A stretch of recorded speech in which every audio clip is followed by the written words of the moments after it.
రాష్ట్రాన్ని అప్పుల కుప్పగా చేసింది మరిచారా?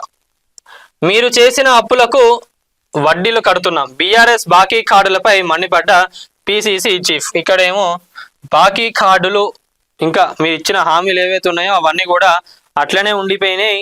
మరి ఎప్పుడు ఇస్తారు, వాటన్నిటిపైన అడగాలి అని చెప్పి హరీష్ రావు గారు ఇక్కడ మాట్లాడడం జరిగింది. ఇక్కడేమో రాష్ట్రాన్ని అప్పుల గుప్పగా చేసింది మరిచారా అని చెప్పి మహేష్ కుమార్ గౌడ్ గారు మాట్లాడడం జరిగింది.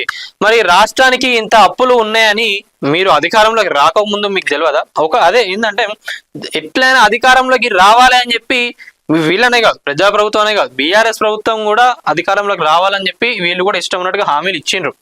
ఇక్కడ అందరిది తప్పు ఉన్నది, జనాలు ఏమనట్లేదు. ఎందుకంటే జనాలు ఎప్పుడైనా కూడా అరే ప్రభుత్వం ఏదో ఒకటి చేస్తారని చెప్పి ఒక మోటివ్ లో ఉంటారు కాబట్టి ఇద్దరు ఇచ్చిన హామీలలో మీ మంచి అనిపించిన కాబట్టి మీకు ఓట్లు వేసిండ్రు. మరి ఈ రోజు చూసుకున్నట్లయితే మీరు ఇచ్చిన హామీలన్నీ కూడా ఇట్లా బాకీలు ఉన్నాయని చెప్పి అపోజిషన్ వాళ్ళందరూ కూడా అంటున్నారు.